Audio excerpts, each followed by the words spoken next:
Dunnings. Hello, everyone. Hi, Welcome everyone. to Old Just Pets Podcast. We missed you. You've been gone. We've been gone, but it's okay. We're back. We're back. So, how's everybody, and how are you taking care of your pets? Thank you so much for joining us on Old Just Pet Podcast. And we're summer now, Dr. Dunnings. We're in the summer. Wow. How Absolutely. have you been doing, Dr. Dunnings? Well, it's definitely summertime because it has been hot. And to answer your question, because it's been hot outside, I've been hot. But but this time of year is always one of my favorite times of year because you get to be outside in the sunshine and enjoying nature and the parks and everything. So it's always a good time. But you do have to think about your pets during this time of the year as Yes, well and make sure ma'am. that you're keeping them healthy. Yes, ma'am. And Hmm. we're going to be talking about heartworms on this episode. But before we get started, I'm gonna introduce myself, and then I'll let Dr. Dunnings introduce herself. My name is Marilee Driver. I'm the CEO of Fresh Mink Pets Product, and I decided to do this podcast because a lot of people want to know information about their pets and they just don't know who or where to get it. So we decided, because I'm doing the pet product, that Dr. Dunnings, by her being a veterinarian, and plus she has two clinics, and she's been doing this over 30 years. Am I correct, Dr. Dunnings? About over 30 That's correct. years? Hmm. That that for her expertise, it just like it's like uh, peanut butter and jelly. It just went together. So I decided to ask her to come on because I'm a brand new pet parent. I keep saying that because my youngest dog is only he just turned a year, but when I Hmm. first got my first dog, I instantly took him to her clinic, and we've been talking about these pets ever since. And now I got two. Well, I only had one. I got two. So her expertise was just on point. Um, I could understand it. She spoke to me with so much wisdom, and but it was just like I said, a mutual understanding that I said, this is somebody that I could really and truly connect with, and let's do something. So that's how we came with the Oh Just Pets podcast, because she has the expertise, and I'm learning. I'm just like you guys. I am learning from her. I'm learning from the expert, but I got issues too. So I ask questions, but Dr. Dunners is the expert, and I'm so proud of her. She just opened the second clinic. You had your grand opening in June. We did. It was 2 weeks ago, or almost 2 weeks ago, and Mhm. the second location is in Decatur. It's called Beautiful. Church Street Animal Hospital. So Oh, if you guys live close to downtown Decatur and you need, or if you're in need of veterinary care, then come check us out. It's a great beautiful. location. We're So, really see, that's excited. the expert. And your first location is East Atlanta Animal Animal Clinic, Clinic. which is in, Yes. It's in East Atlanta Village, it's in, and we've okay. been there. This is my 23rd year, I think.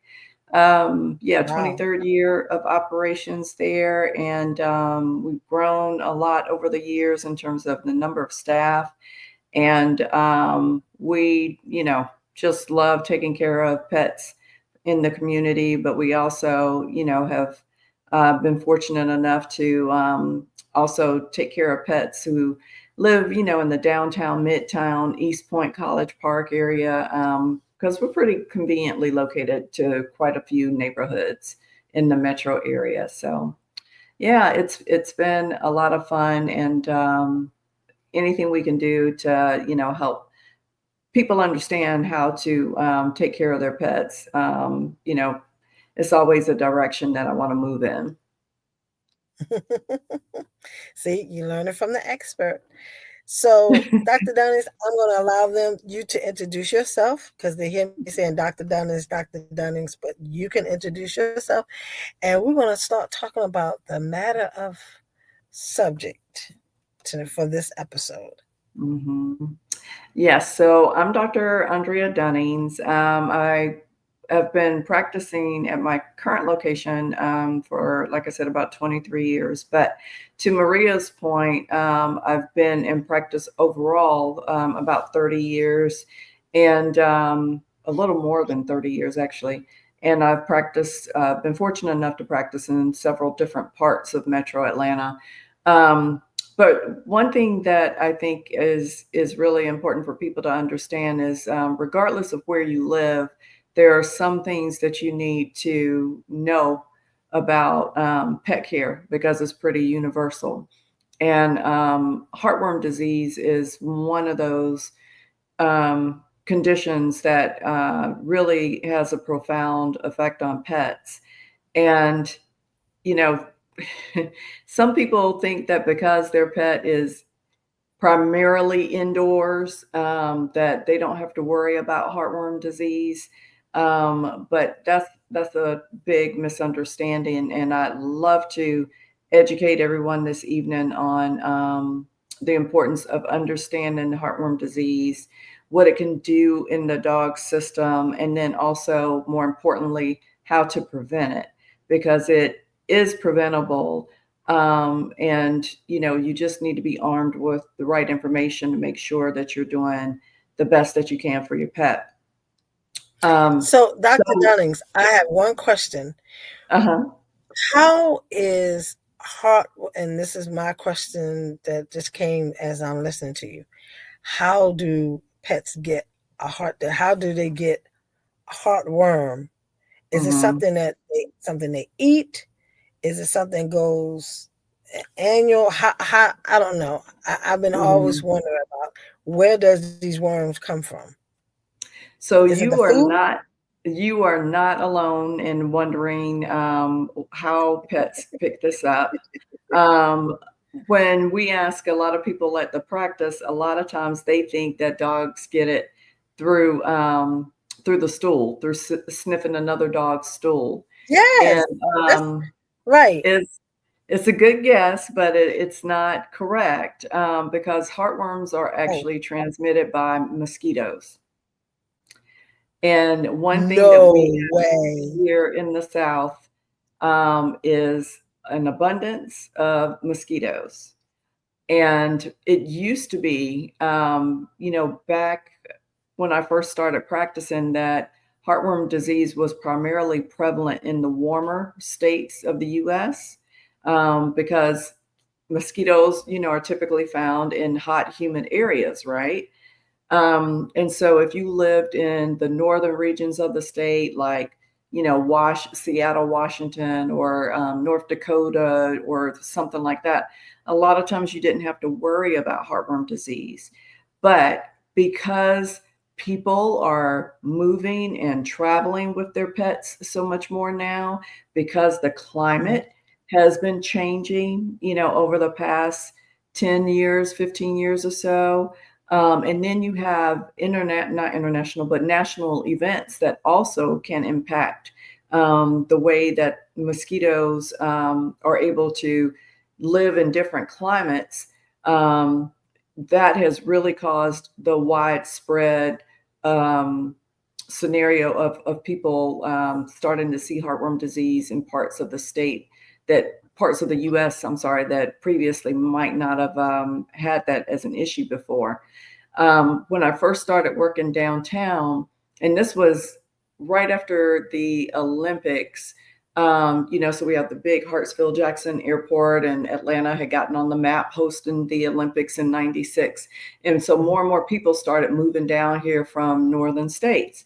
Well, a lot of them had no clue that they were supposed to do heartworm prevention, or it might have been a scenario where they only had to give heartworm prevention, maybe 3 months out of the year because the rest of the year the weather was so cold, you didn't have the likelihood of mosquitoes, surviving. But because, like I said, of all these variables with people moving to different cities and changing their location and carrying their pets with them, And then also, climate change has been warming up colder parts of the U.S. and colder parts of the world, for that matter. So that's impacting the mosquito life cycle. And then you get events like Hurricane Katrina, Mm. where so many people were displaced out of that city, and because people were trying to help the victims of Hurricane Katrina, they were shipping pets all across the US to get adopted because they were stranded Wow. and couldn't be Wow. reunited with their owners. And Wow. unfortunately, some of those dogs were heartworm positive. So, one of the things Wow. that I want to share with you is a map. And this map is not even up to date, but it is a map just kind of showing the number of positive heartworm cases in the different parts of the US.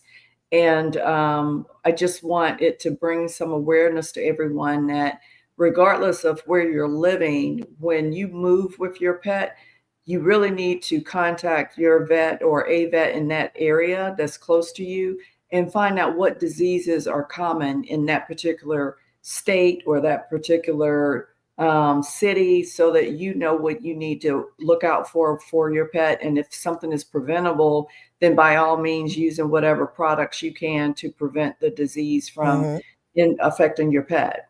Okay. So let me That's great actually, advice. It really is. well, and if you think about it, most people back when we were growing up,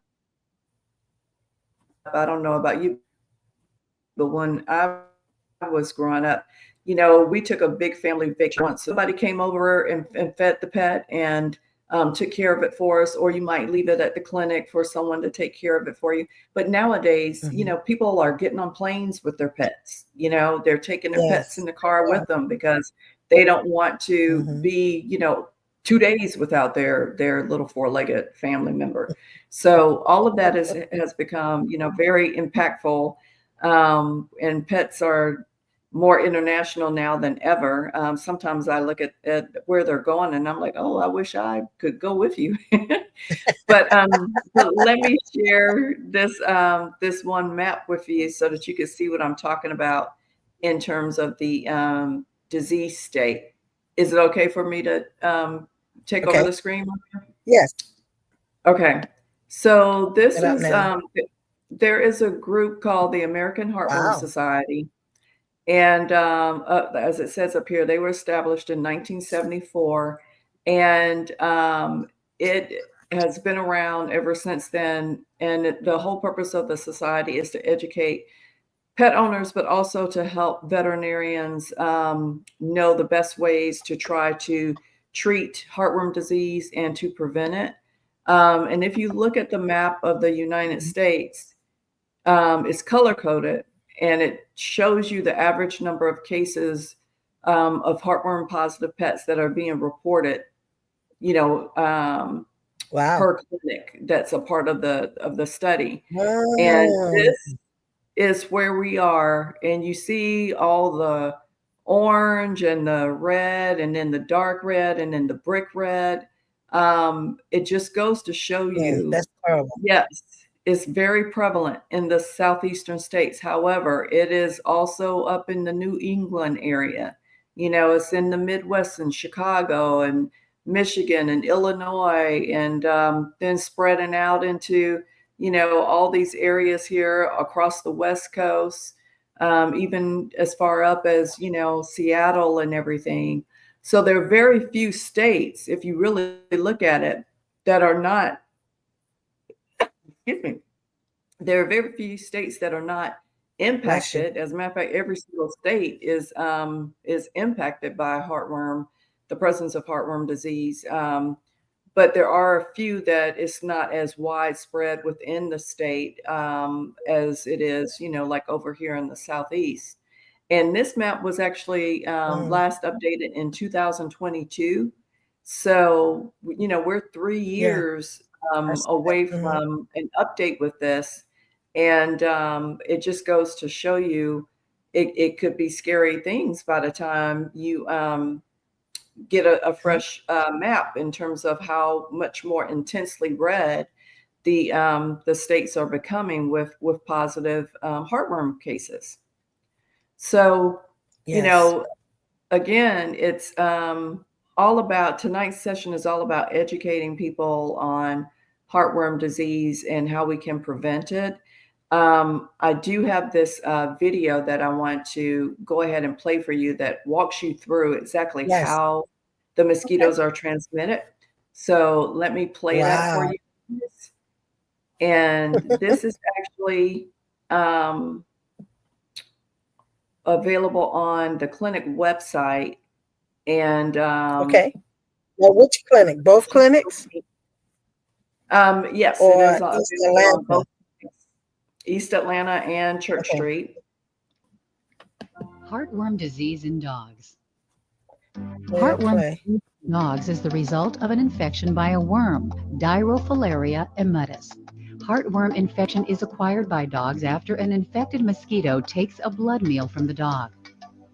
To understand how to prevent heartworm disease in your dog, let's take a look at the life cycle of the heartworm.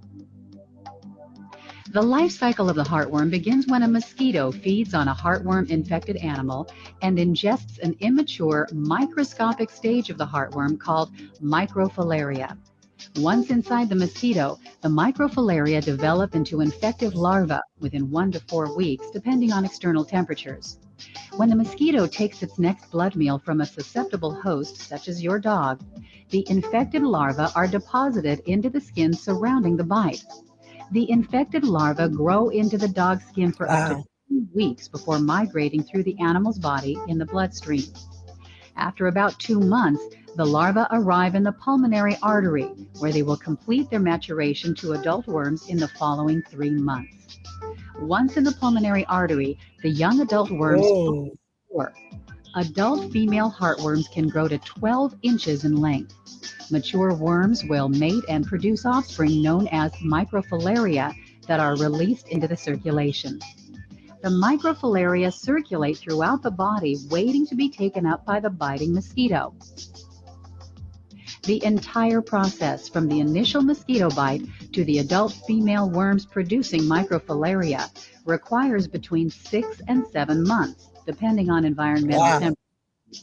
Adult heartworms can live 3 to 5 years in your Mm. body. The microfilaria that they produce can survive 1 to 2 years in the bloodstream, awaiting a mosquito to ingest them to restart the heartworm life cycle again. All dogs are at risk of contracting a Oh, heartworm wow. infection. Regions with constant temperatures above 65 degrees experience heartworm transmission year-round. Northern climates that experience cold winters may have a break in the heartworm Mm. cycle during the colder months. Infected dogs show many different signs of heartworm disease. While coughing, exercise intolerance, or tiring easily are seen in most cases, it is important to note that some dogs only show a decline in general condition. Heartworms initially cause damage to the blood vessels around the heart. Over time, the inflammation spreads to include the lungs.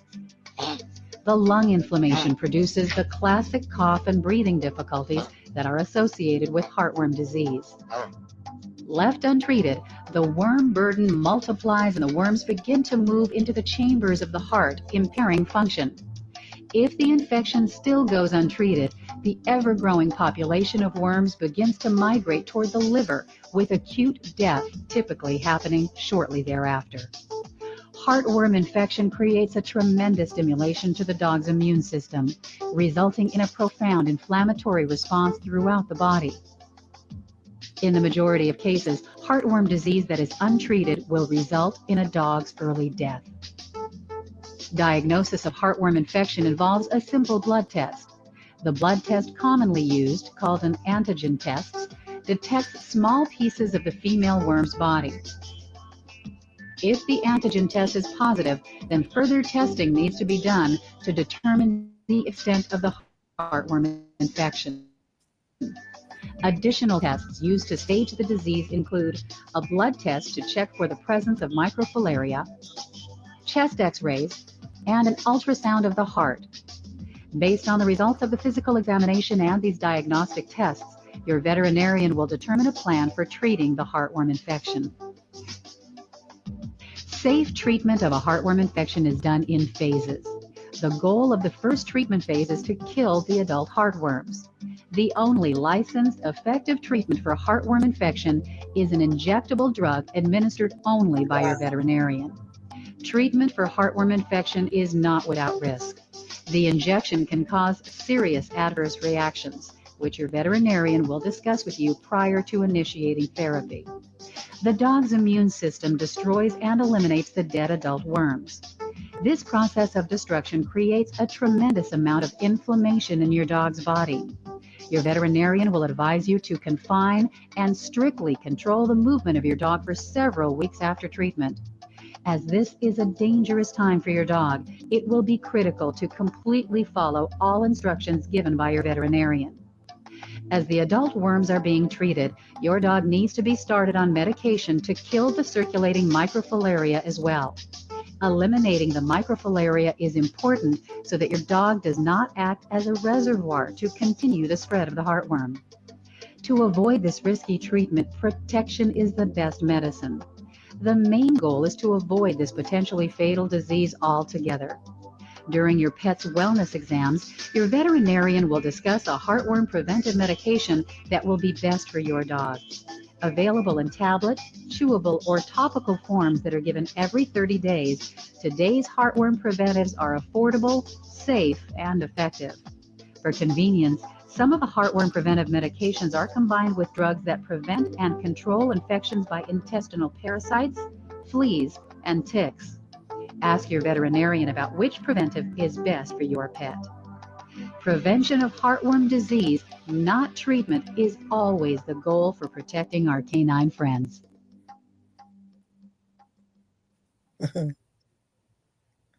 So, Wow. Okay, that was great. Oh my, that was really nice. I yes. learned something. Okay, so all right, all right. So I have questions. So Mhm, does it heartworms can be in any dog? So what mhm, about dogs that have a lot of hair? Because you said it's transmitted by mosquito bite. mhm. So do the mosquitoes go all in through the hair to bite the dog? If a dog They is real do. hairy, is it some Yeah. dogs more susceptible than others? I guess that's the question. No. So to answer that question, some dogs are not more susceptible simply because of the skin and the coat. Mosquitoes are very persistent. I guess is the word that I want to say. Unlike certain species of external parasites, like your ticks, sometimes external parasites, and what I just mean by that are bugs. Sometimes they'll be deterred by the thickness of the coat because they have to bury down that much further to get contact to the skin. Mosquitoes, though, one Right. of the reasons why they're so successful in taking blood meals is because they have that long proboscis that actually penetrates down through things like hair, fur, that can bite you, Oh, without them having to bury down through the coat, so to speak. okay. So any Okay. dog, in the right climate, in the right temperature, can be susceptible to heartworms. Now, with Mm, that being said, mm. Now it also can impact cats as well. The biggest difference, though, is that cats are not the preferred host for heartworms. So most cats don't tend to get as many oh, worms dogs are. as dogs do. Wow. But unfortunately, the treatment for heartworms is not approved for use in cats. And so there's only one treatment that's approved in the U.S. and it's only approved for use in dogs. And one of the things that we always talk about Wow. is how much easier it is to prevent disease rather than treat it. Well, just like in human Correct. medicine, That's right.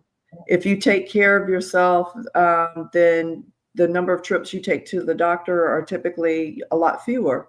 But if you have Mm-hmm. a chronic Mm-hmm. illness or get something like a cancer or whatever, it's expensive to treat those diseases. And so it's Very the same expensive. with heartworm Mm-hmm. disease. It's expensive to treat it.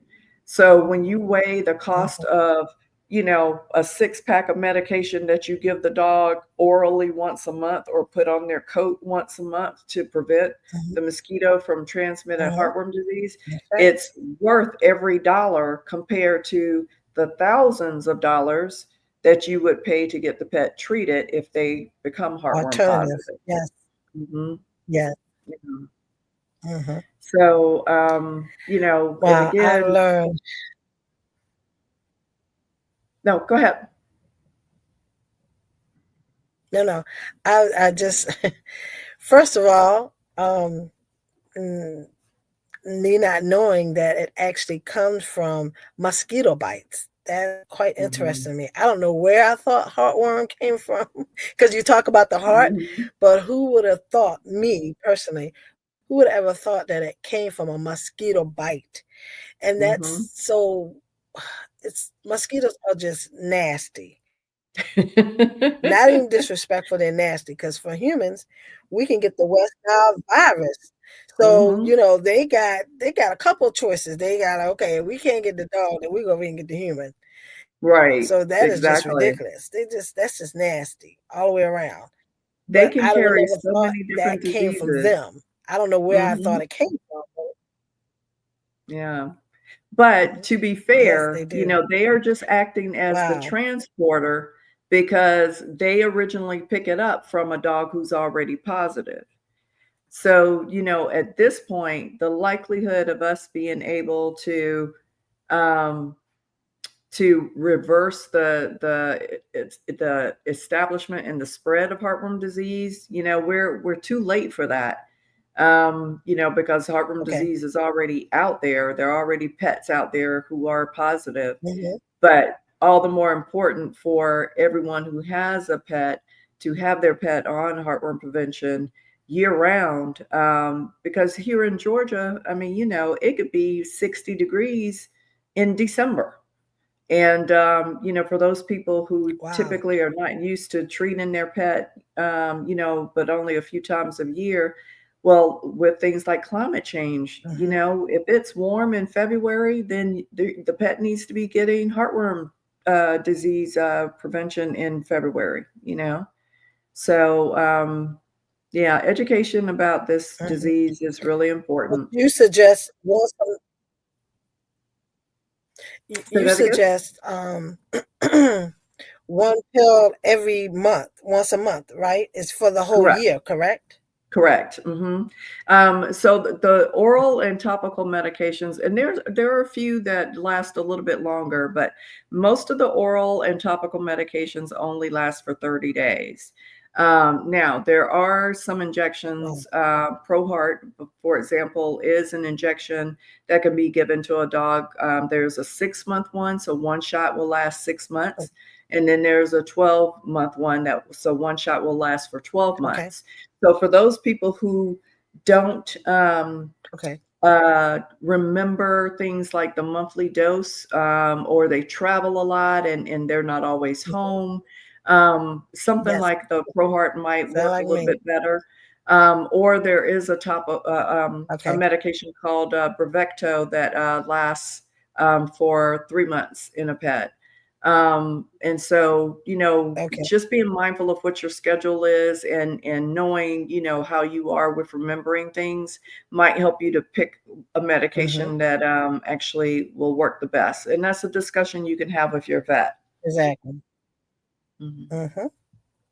Wow. Well, Dr. Dunnings, where did the time go when we I come know. on and we talk about our topics? It's just like you could go on and on and on. And I'm curious, and so I want to know more. I want to know more. But with this episode, I think we have achieved what we need to achieve. And you know what, Mhm. you guys, you can go to Oh Just Pets Facebook page And because we do post this, plus you can go back to YouTube and review this, because this is some great information. You have to take care of your pets. You love them to death. You don't want to see them get sick. So you need to go and get preventive items, so therefore they don't have to go through none of that whatsoever. So Dr. Dunnings, this has Absolutely. been awesome. We didn't close out another episode with great information. I want to thank you so much, as usual. Either your wonderful videos or your props, because the whole dental thing was something else. I love it. I love it. I love it. So, so much. We have so much to learn from Dr. Dunnings. But thank you so much. I guess, Dr. Dunnings, that's it. Until the next episode. Absolutely. Till the next episode. We'll see you guys next time. Yes. That's right. Good night, everyone.